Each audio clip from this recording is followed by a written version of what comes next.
캘리포니아주 지방법원에서 이런 사건이 있었습니다. LA의 한 거리에 5층짜리 빌딩이 있었습니다.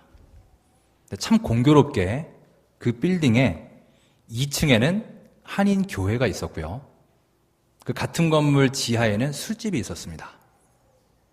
자, 교회하고 술집이 같은 건물에 있으니까 어떻게 될까요? 자, 교회는 밑에 술집이 있으니까요. 매일매일 시끄러운 음악 소리가 들리고요. 경건한 예배 분위기가 안 만들어지겠죠. 술집은 위에 교회가 있으니까요. 이거는 뭐 새벽마다 밤마다 또 무슨 예배가 그렇게 많은지 계속 기도 소리 들리고 찬양 소리 들리고 영업에 지장이 많습니다. 그래서 서로 당신들이 이전하라 라고 주장을 하면서 그렇게 시비거리가 되었습니다. 자, 그러던 중에 이제 그 교회에서 결단을 했습니다. 어떤 결심을 했냐면 전 교인이 다 힘을 합쳐 모여서 우리 합심 기도를 하자. 밑에 지하에 저 술집이 망하게 해달라고 합심 기도를 하자. 이렇게 결심을 했어요. 그리고 진짜 기도를 했습니다. 정확히 325일 만에 그 지하 술집에 불이 났습니다. 그래서 정말 그 술집이 문을 닫게 됐습니다. 자, 이 술집 주인이 화가 엄청나게 났어요. 그래서 그 2층 교회를 상대로 소송을 했습니다. 내용이 뭐냐면 2층에 있는 저 교회가 우리 보고 망하라고 전 교인이 기도를 했기 때문에 화재가 나서 우리가 망했다는 거예요. 여러분 어떻게 생각하세요? 그래서 캘리포니아주 지방법원에 손해배상 청구 소송을 냈습니다. 재판이 열렸습니다. 재판 중에 판사가 그 원고 술집 주인에게 묻습니다. 당신은 저 교회 성도들이 망하라고 기도한다라는 걸 들었을 때 정말 망할 것이라고 믿었습니까? 그러자 술집 주인이 말합니다. 그럼요, 판사님. 기도하면 망할 것이라고 생각해서 굉장히 안 그래도 기분이 나빴는데 결과적으로 망했기 때문에 제가 이렇게 화가 나서 손해배상 청구를 합니다. 이번엔 판사가 교회 측에 묻습니다. 교회를 대표한 장로님께 물었습니다. 교회에서는 그럼 그렇게 온 교인이 기도하면 저 술집이 반드시 망할 것이라고 믿고 기도했습니까? 자, 여러분 뭐라고 답을 해야 될까요? 여기서 말 한마디 잘못하면 큰일 납니다. 장로님이 심사숙고 끝에 이렇게 말을 했답니다. 아니요. 반드시 망할 것이라고 확신하지는 않았습니다. 상식적으로 우리가 기도했다고 불이 나서 망했다는 게 이해가 됩니까? 여러분, 누구 믿음이 더 좋은 건가요? 참 혼란스럽지 않습니까? 여러분이 이 재판의 배심원이라면 어떤 판결을 내리시겠습니까? 우리가 잘 아는 우산 얘기도 있죠. 너무 가물어서 비가 내리게 해주세요 간절히 부르짖었는데 정작 우산을 들고 온 사람은 어린아이 한 명밖에 없더라. 우리의 믿음은 과연 어떤 것일까요? 어쩌면 우리의 믿음은 상당 부분 우리의 상식이나 우리의 이성이나 이런 이해관계 속에 갇혀 있는 것이 아닌가. 저는 그런 생각을 한번 해봅니다.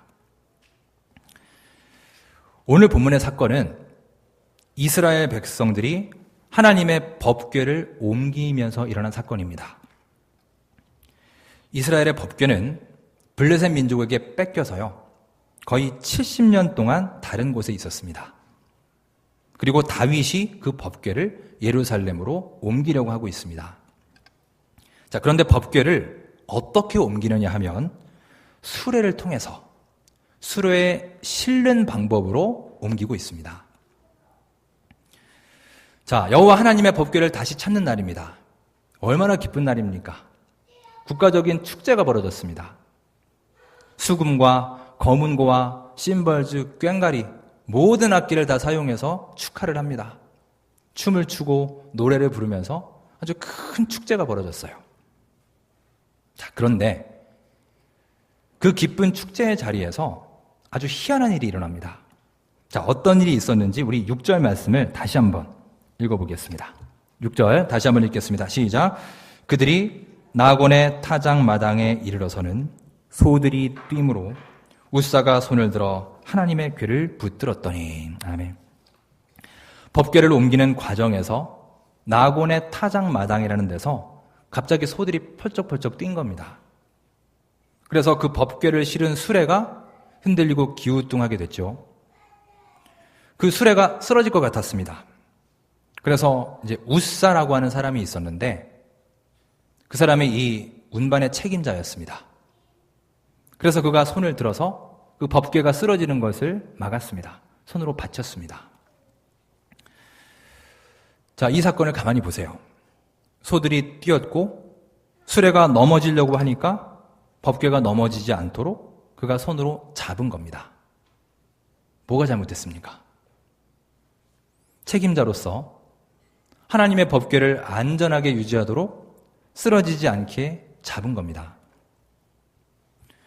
하지만 이 일이 있은 다음에 하나님은 웃사를 칭찬하신 게 아니라 아주 진노하셨습니다. 오늘 성경에도 보면 주님이 진노하셨다라고 말하고 있습니다. 그래서 그를 치셨고 그가 거기에서 죽게 됩니다. 8절에 보시면 여호와께서 웃사를 치심으로 라고 합니다. 여호와께서 웃사를 치심으로. 표준세 번역에서는 주님께서 웃사를 벌하셨다라고 번역합니다. 그래서 웃사가 죽은 그 자리를 베레스 웃사라고 합니다. 이 베레스라는 말은 충돌한다라는 뜻이에요. 부딪힌다, 충돌한다라는 의미입니다. 하나님과 웃사가 충돌했다. 하나님이 웃사를 쳐버리셨다. 이런 의미입니다. 자, 웃사가 이렇게 죽어버렸습니다. 법궤를 다시 찾은 이 기쁜 날, 이 축제의 날에 이게 무슨 일입니까? 백성들은 엄청난 충격에 빠졌습니다. 도대체 웃사가 왜 죽었을까요? 그가 왜 죽음을 당한 것일까요? 출애굽기 25장에 보면 하나님은 이 법궤를 만들 때 그냥 니들 마음대로 만들어라 하신 게 아닙니다. 아주 디테일하게 그 규격과 여러 가지 방법을 정해 주셨습니다. 길이는 1.2m, 너비와 높이는 각각 60cm 정도 되는 직육면체 모양이고요.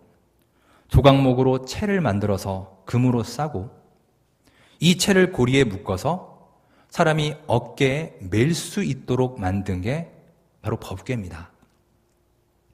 즉 법궤는 원래 수레에 싣고 운반하는 게 아닙니다. 사람이 반드시 어깨에 매서 옮겨야 했던 겁니다. 그게 하나님의 명령이고 하나님의 가르침이었어요. 그런데 웃사는 어깨로 메고 간 것이 아니라 수레로 옮겼습니다. 여기서부터 잘못됐습니다. 그는 하나님의 말씀을 듣지 않은 것입니다. 자, 오늘 본문 3절을 함께 읽으면서 우리 구체적으로 내용을 살펴보겠습니다. 우리 3절 다시 한번 읽겠습니다. 시작. 그들이 하나님의 궤를 새 수레에 싣고 산에 있는 아비나답의 집에서 나오는데 아비나답의 아들 웃사와 아효가 그 새 수레를 모니라. 아멘. 새 수레를 모니라. 새로운 수레를 준비해서 거기에 실었다라고 했습니다. 아마도 그는 일부러 새 수레, 깨끗한 수레를 준비했던 것 같아요. 그는 나름대로 하나님의 법궤를 옮기려고 노력은 했습니다. 자, 그렇다면 궁금해집니다. 왜 그는 하필이면 수레를 사용했을까요? 도대체 이 수레는 과연 무엇이냐는 거죠.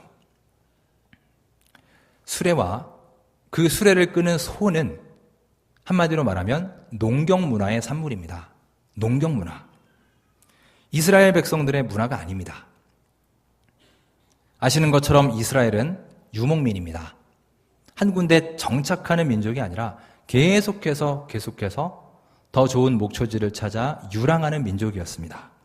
그래서 이런 좋은 농사 도구나 무기 같은 것들이 그리 필요치 않았습니다. 결국 이것은 이스라엘의 영원한 적이었던 블레셋 민족의 삶의 방법입니다. 실제로 블레셋 사람들은 수레를 사용했습니다. 그들의 수단을 이용해서 법궤를 이동했던 겁니다. 자, 사람이 법궤를 어깨에 메고 가는 게 아니라 새 수레를 만들어서 소가 끌게 했다.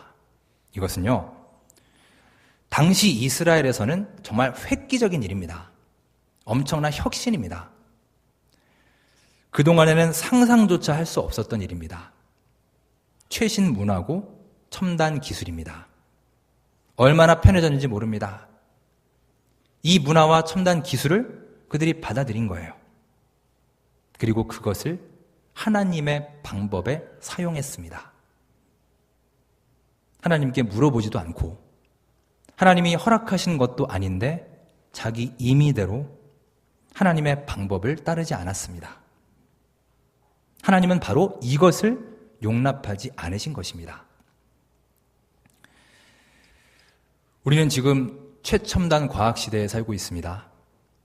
더 편리하고 더 효과적이고 더 빠르고 쉬운 방법을 추구하고 살고 있습니다. 지금 이 순간도 그렇습니다.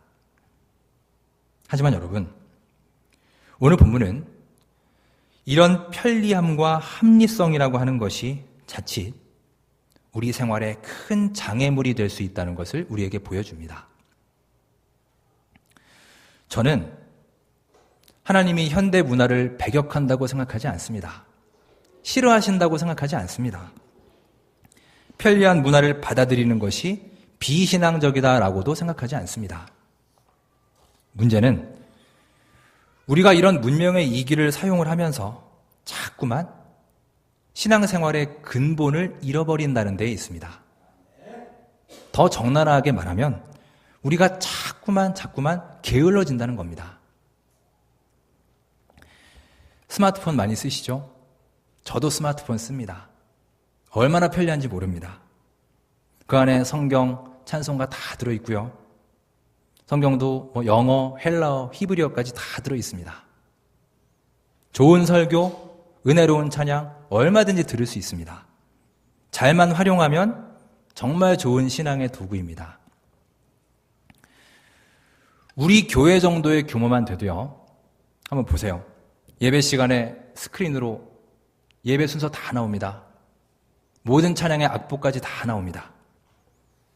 요즘에는 안 하지만 성경 말씀까지 다 띄워주곤 했습니다. 이제는 굳이 무겁게 성경책, 찬송가책 들고 예배당에 올 필요가 없어졌습니다. 이제는 물리적으로 그렇게 됐습니다. 그런 시대가 됐습니다. 저는요, 이런 시대의 흐름을 무시하자는 얘기가 아닙니다.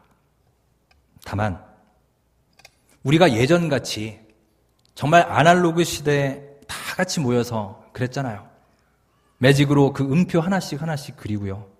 가사 한 글자 한 글자 쓰고 틀리면 또 다시 쓰고 그 무더운 날씨에 평일에 밤에도 교회 나와서 선풍기 하나 틀어놓고 같이 웃으면서 행복하게 그 1시간 예배를 위해서 그렇게 열심히 준비했던 그 열정과 열심, 준비된 예배, 헌신과 수고와 땀 흘림이 있는 신앙생활, 집중력이 있는 예배생활, 이런 것들이 점차 사라져가는 것 같아서 참 안타깝습니다.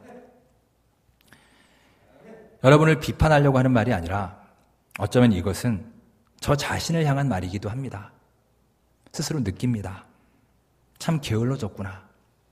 나도 그 첫사랑의 열정을 참 많이 잃어버렸구나. 절실하게 느끼면서 깊이 반성하게 됩니다. 제가 전에 사역하던 교회에 제가 부임하기 직전에 실제로 이런 일이 있었습니다.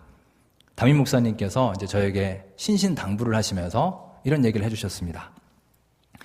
그 교회는 주일에 저녁 예배를 드렸습니다. 주일 7시 30분에 저녁 예배를 드리는데 마침 그날이 남신도 헌신 예배였습니다.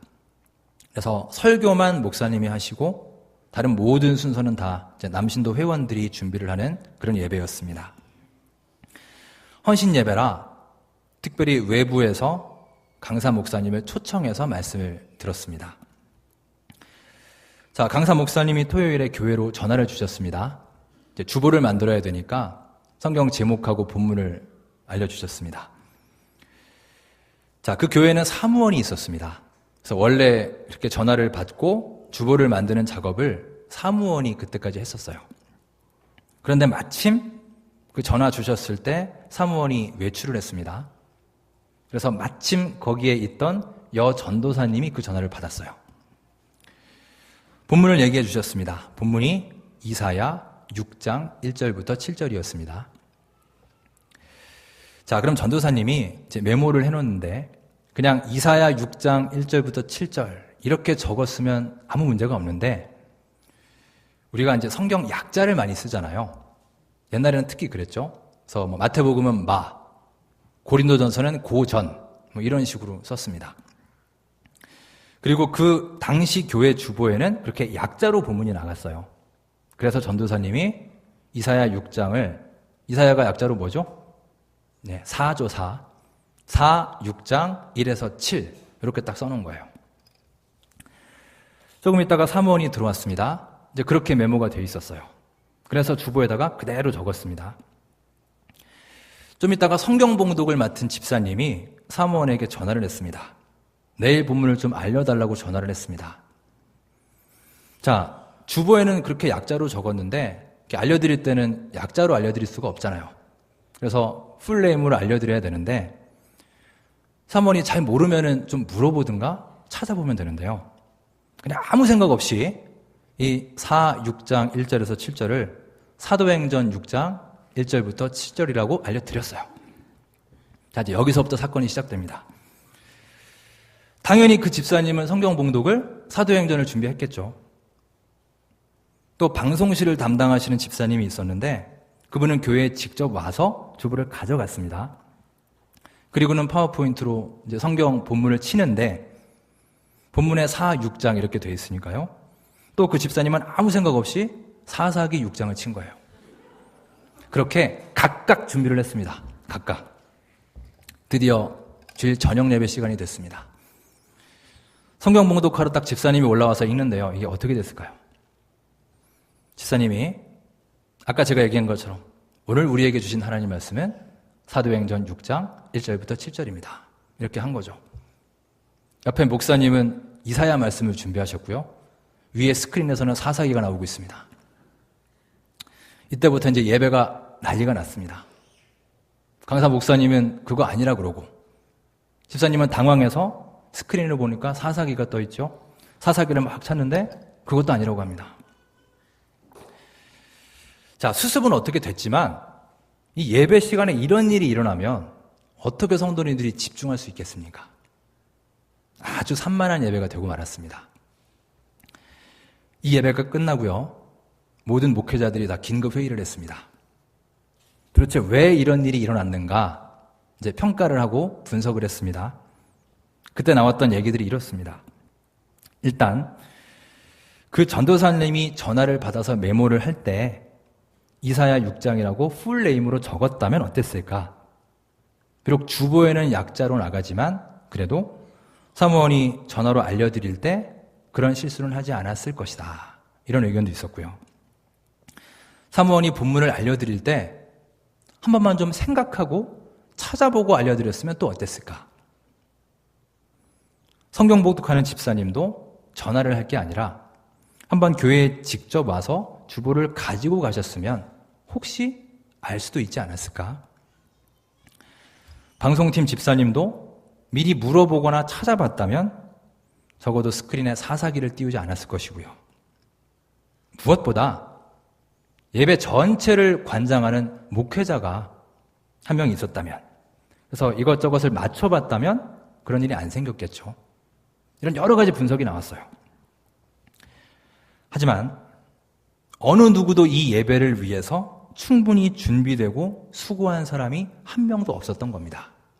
그 당시에 그랬습니다. 그래서 이런 실수가 일어났습니다. 이 사건 이후로 교회에 몇 가지 변화가 생겼습니다. 첫째, 주보에는 반드시 성경 본문을 풀네임으로 적게 됐습니다.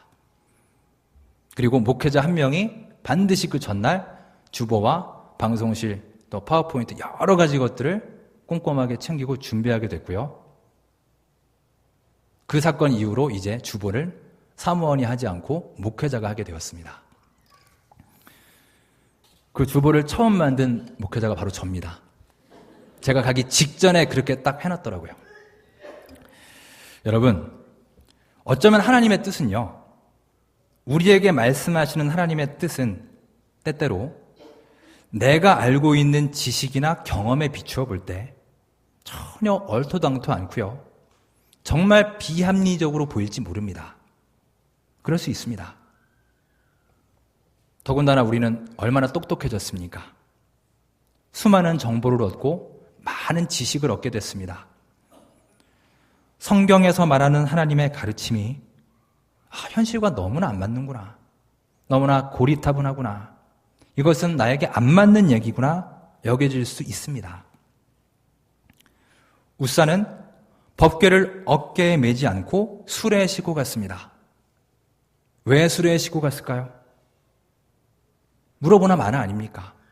수레에 싣고 가는 게 더 편하니까, 더 빠르고 더 효율적이니까 그렇게 한 것입니다.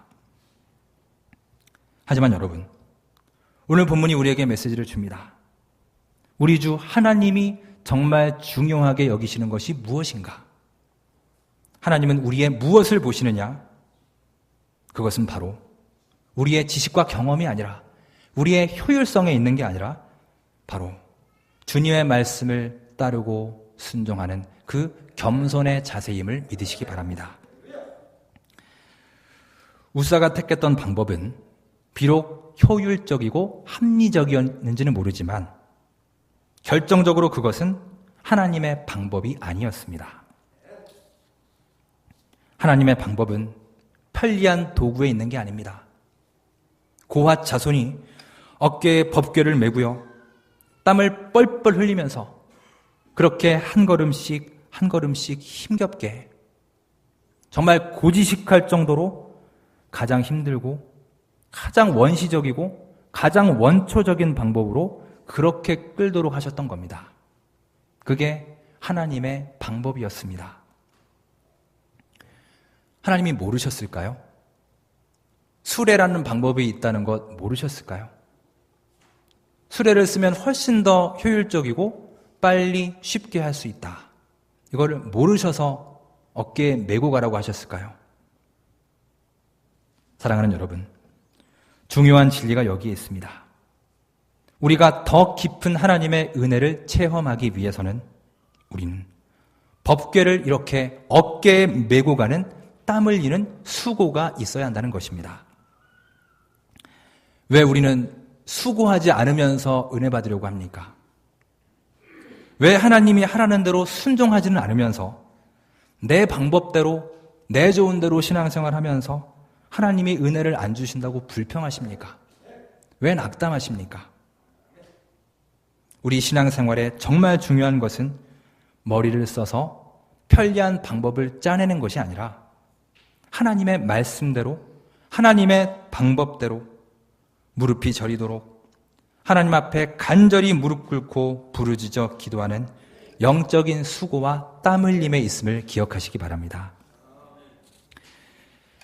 우리는 우사처럼 하나님의 방법을 바꾸기를 좋아합니다. 내 스타일대로, 내 방법대로, 내가 좋은 대로 바꾸기를 좋아하고 내 자신의 수레를 만들고 싶어 합니다. 그리고 새 수레를 만들었다고 좋아합니다. 새 수레를 잘 만드는 것이 내 능력인 양 착각하고 살아갑니다. 하지만 하나님이 원하시는 것은 우리의 효율성도 아니고 합리성도 아닙니다. 이 시간 여러분께 묻습니다. 오늘날 내가 가지고 있는 나 자신의 수레는 과연 무엇입니까? 예배에 대해서, 말씀에 대해서, 전도에 대해서, 봉사에 대해서, 찬양에 대해서, 목장에 대해서.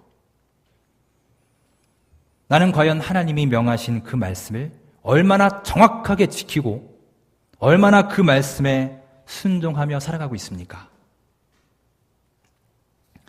설교 말씀은 꼭 교회에 와서 들어야 되나? 좋은 CD들이 얼마나 많이 있는데 요즘 TV나 인터넷 보면 은혜로운 목사님 설교가 얼마나 많이 있는데 성경 쓰기는 뭐하러 하냐? 내가 얘기 들어보니까 그거 팔만 아프고 성경 써봐야 머리에 들어오지도 않는다더라. 뭐하러 힘들게 그거를 쓰나? 예배는 꼭 교회 와서 드려야 되나? 우리 집에도 하나님이 계신데. 성경 암송은 꼭 해야 되나? 굳이 힘들게 외우지 않아도 전화기에 다 들어있고 컴퓨터에 다 있는데 금방 찾을 수 있는데 뭐하러 그걸 힘들게 외우나? 찬양을 하는데 꼭 손을 들고 펄쩍펄쩍 뛰면서 울면서 그렇게 요란하게 찬양을 해야 되나? 그렇게 하지 않아도 하나님은 내 중심을 보시는 분인데 새벽에 나와서 또 밤에 나와서 꼭 그렇게 기도를 해야 되나? 내가 저 권사님 보니까 저 집사님 보니까 그렇게 열심히 기도한다는 양반이 무슨 마트 가서 맨날 싸우고 소리 지르고 막말하고 저렇게 살 거면 뭐하러 그렇게 열심히 기도하나? 매일매일 꼭 그렇게 말씀을 읽어야 되나? 어차피 성경 말씀대로 살지도 못하면서 실천도 못할 거면서 뭐하러 말씀을 그렇게 읽느냐? 그런 것보다는 내가 훨씬 낫지. 여러분, 이게 우리의 모습 아닙니까? 우리는 너무 이유가 많습니다. 너무나 핑계가 많습니다. 안 해야 될 이유가 너무 많아요. 성장과 발전에 무한한 가능성이 있는 이 수많은 것들을 이런 안 해야 될 각종 이유들 때문에 포기하고 살고 있진 않나요? 그러면서도 우리는 나의 영적인 게으름을 또 보기 좋게 포장하고 합리화시키며 살고 있지 않습니까? 우리가 이렇게 하나씩, 둘씩 따지게 만드는 우리의 이성과 지식. 어쩌면 그것이 우리를 교만하게 하고 하나님과 멀어지게 만드는 이 시대의 우사의 새 수레일 수 있음을 기억하시기 바랍니다. 이제 다음 주일부터 가을 특별 새벽 기도회가 시작이 됩니다. 주제를 보니까 목사님이 참 멋진 주제를 잡으셨습니다. 가을에는 기도하게 하소서. 정말 올 가을에는 여러분 기도하는 가을이 되길 원합니다. 정말 묻지도 마시고요. 여러 가지 따지지 마시고 정말 이번에는 하나님께 부르짖어 기도해 보시기 바랍니다. 얼마나 기도할 내용들이 많이 있습니까? 오늘 안내문을 쓰신 것처럼 내가 3주 동안 새벽에 잘 나갈 수 있을까? 혹은 새벽 기도한다고 무슨 변화가 있을까? 여러분, 그런 생각하지 마십시오. 내가 열심히 시도할 때 하나님이 인도해 주시고 하나님이 채워주십니다. 하나님은 은혜를 주시려고 기도하고 계신데 왜 내가 미리 안 된다고 생각하고 왜 내가 그것을 포기하십니까? 그것이 내 자신의 우사의 수레일 수 있음을 기억하십시오. 그동안 내가 가치 있게 여기던 게 있습니다. 내가 신봉하던 지식이 있습니다. 너무나 신뢰하던 내 경험이 있습니다. 하지만 여러분, 수레에 싣고 가는 것보다 훨씬 더 힘들고 비효율적이고 시간이 많이 걸릴지라도 그것이 오직 주님의 명령이요 말씀이기 때문에 예하고 순종하며 묵묵하게 그 길을 땀 흘리며 나아갈 수 있는 신앙의 겸손함과 순종의 자세. 우리 주 하나님은 바로 이것을 우리에게 원하고 계십니다. 우리 하나님은 순종이 제사보다 낫다고 하셨습니다. 내 생각에는 이 길이 아닌 것 같습니다. 다른 길이 훨씬 더 좋은 길인 것 같습니다. 이 길로 가면 훨씬 더 편할 것 같고 하나님 하라는 대로 하면 분명히 손해볼 것 같아요. 뒤처지는 것 같습니다. 하지만 그것이 하나님의 말씀이기에 하나님이 내 부족함을 채워주시고 하나님이 더 좋은 곳으로 인도해 주실 것이다. 확신을 가지고 그 자리에서 그물을 내던지고 주님을 따라갈 수 있는 그 순종의 자세. 내가 가지고 있는 이 시대의 새 수레를 과감하게 던져버리고 하나님께 인정받고 하나님의 뜻에 합한 삶을 살아서 주님이 이끌어 주시는 그 길을 바라보며 힘차게 나아갈 수 있는 순종의 백성들이 될 수 있기를 주의 이름으로 축원합니다.